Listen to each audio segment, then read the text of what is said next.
இப்போ நம்ம 3 பேரும் கார் வாங்க போறோம்னு வைப்போம். 3 ஃப்ரெண்ட்ஸா நம்ம போறோம். 3 பேரும் எனக்கு கார் வாங்க போறேன், நீங்க 2 பேரும் எனக்கு கூட வரீங்க. நம்ம போய் ஒரு இது பார்க்கும்போது டேனி ஒரு ஆப்ஷன் வந்து இந்த காசுக்கு நம்ம இது வாங்குறதுக்கு நம்ம போய் என்ன பண்ணலாம், ஒரு யூஸ்ட் வாங்கலாம்னு டேனி ஒரு ஒப்பீனியன் சொல்லலாம். BMW அதெல்லாம் வேண்டாம், அப்படி நடக்கும்.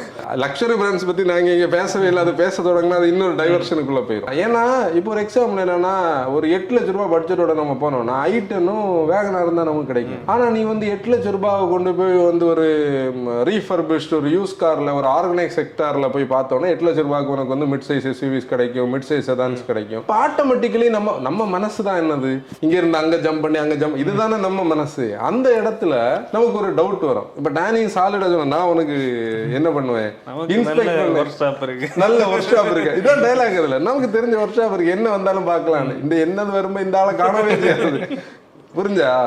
அப்ப இந்த இடம் நமக்கு ஒரு பெரிய டயலமா உருவாக்கும். அப்ப நம்ம அந்த டெசிஷன் வந்து இன்னும் பெருசா, இது நியாயமானதுதான். ஏன்னா இது வந்து ரீசனே நம்ம கார்ஸோட இன்னைக்கு இருக்கிற காஸ்ட் தான். அதுக்கு கூட வந்து டேனி என்ன தெரியுமா சொல்லுவார், நீ என்ன இதுக்கு வந்து ரோட் டாக்ஸ் இதுக்கு தேவையில்லாம கட்டணும், இனி ஒரு டைலாக் ரோடுவாங்க, ரோடே கிடையாது, நம்ம இதுக்கு ரோடுக்கு டாக்ஸ், இதுல நான் லைவா கேட்டிருக்கேன், அப்படி சொல்லுவாங்க. அப்புறம் இன்சூரன்ஸ் வந்து நீ புது வண்டி கட்டுறதுக்கு பழசுக்கு கட்டினா கம்மியா இருக்கும். ஆனா இதுல எல்லாத்துலயுமே டூஸ் இருக்கு, டு நாட்ஸ். ஒரு நல்ல வண்டி கிடைச்சதுன்னா அது லக். நம்மள மாதிரி ஒரு ஆள் வண்டி பார்க்க போனா வண்டி வாங்கவே முடியாது. 4 மாசம் 5 மாசம் ஆனாலும் வண்டி கிடைக்காது. நமக்கு 50ல ஒண்ணுதான் பிடிக்கும். உங்களுக்கு தெரிஞ்ச ஒருத்தங்க கொடுக்குறாங்க, உங்க அப்பார்ட்மெண்ட்ல இருக்கிற ஒருத்தங்க ஆன் சைட் போறாங்க, ஐ மீன் உங்க நெய்பர்ஹுட்ல இருக்கிறவங்க, இல்ல உங்க ரிலேட்டிவ்ல ஒருத்தங்க அவங்க ட்ரஸ்டட் பீப்புளா இருந்தா வண்டி விற்கிறாங்க, இல்ல ஒரு ஆர்கனைஸ் செக்டார்ல ஒரு நியூ வெஹிக்கிள் அவங்க ஏதோ ரீசனுக்காக வித்தாங்க, அதோட ஹிஸ்டரி எல்லாம் தெரிஞ்சதுன்னா பழசுக்கு போகலாம். இல்லாத பட்சத்துல நீங்க ஒரு ஃபர்ஸ்ட் ஃப்ரீ ஓனர்ஷிப்பை பாக்குறீங்கன்னா புதுசு போறது நல்லது. புதுசுக்கு என்ன ரீசன்னா உங்களுக்கு வாரண்டி இருக்கு.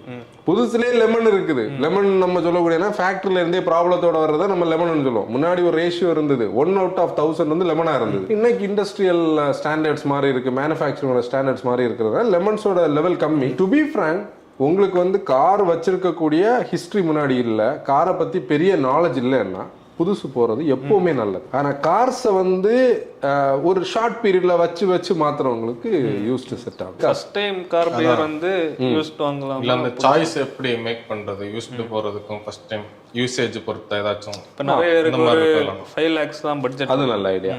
இப்ப டேனி சொன்னா 5 lakhs எல்லாம் பட்ஜெட் வச்சிருக்கோம்னா இன்னைக்கு கிடைக்கிற கார் எல்லாம் வாங்காம இருக்கிறது நல்லது. அந்த சின்ன ஆல்டோ 800 குவிட்டோட பேஸ், அதுக்கு பதிலாக அவங்க கொஞ்சம் அந்த அடுத்த செக்மெண்ட் இப்போ B+ஓ இல்லை வந்து ப்ரீமியம் ஹேஷ்பேக்கையோ அதில் ஒரு சப் 4 மீட்டர்லையோ ஒரு கார் வாங்கலாம். ஆனால் அது கண்டிஷன் என்ன தெரியுமா, நீ கேட்ட கொஸ்டின் யூசேஜ் எப்படி இருக்கு. இப்போ நான் வந்து பெங்களூரோ சென்னையில் ஒரு சிட்டியில் இருக்கிறேன், நான் வந்து ஃபேமிலியை வெளியே கூட்டு போகணும், ஃபேமிலியை வந்து ஊருக்கு ஒரு 2 மாசத்துல ஊருக்கு போகணும், ட்ரெயின் டிக்கெட் வந்து இன்னைக்கு கஷ்டமா இருக்குது அப்படின்னு நினைக்கிறவங்க யூஸ்ட் வாங்குறதுல அர்த்தம் கிடையாது. ஏன்னா அந்த கார் வந்து சிட்டியில ஓடிட்டு இருந்திருக்கும், அதை வந்து கம்மியா ஓடி இருக்கும். அந்த காரை கொண்டு போய் நம்ம ஹைவேல ஓட்ட ஆரம்பிக்கும் போது அதோட பிரச்சனைகள் அதை கொடுக்கும். பக்கவா யூசேஜை பிளான் பண்ணணும். நம்ம எங்க யூஸ் பண்றோம் சிட்டிக்குள்ள. இப்போ வந்து வீக்கெண்டு மட்டும் நம்ம எடுக்கிறோம். இப்போ நிறைய பேர் பார்த்தேன்னா நம்ம ஊர்ல ஒரு கல்ச்சர் உண்டு, பார்த்திருக்கியா, நிறைய பேர் வீக் டேஸ்ல 2 வீலர் யூஸ் பண்ணுவாங்க. சண்டே சர்ச்சுக்கு போறதுக்கு, ஏதாவது கல்யாணத்துக்கு வீட்டுக்கு போறதுக்கு மட்டும் கார் எடுப்பாங்க. அந்த கார் நல்லா பார்த்தேன்னா ஒரு வருஷத்துல ஒரு 3000 கிலோமீட்டர் ஓடுமா, அது பெருசு. நிறைய கார்ஸ் நம்ம பார்க்க முடியும். அப்படி நம்மளுடைய யூசேஜுக்கு ஏற்ற மாதிரி நீங்க லாங் டிரைவ்ஸ் நிறைய போறீங்கன்னா கண்டிப்பா புதுசு வாங்குறது நல்லது. நீங்க இப்ப பார்த்த இந்த கிளிப் வந்து நம்மளோட ஃபுல் பாட்காஸ்ட்ல இருந்து வெட்டின ஒரு கிளிப்பை தான் நீங்க பார்த்திருப்பீங்க. ஃபுல்லா பார்க்கணும்னு சொல்றீங்கன்னா அந்த வீடியோட லிங்க் வந்து டிஸ்கிரிப்ஷன்ல இருக்கும், நீங்க பார்க்கலாம்.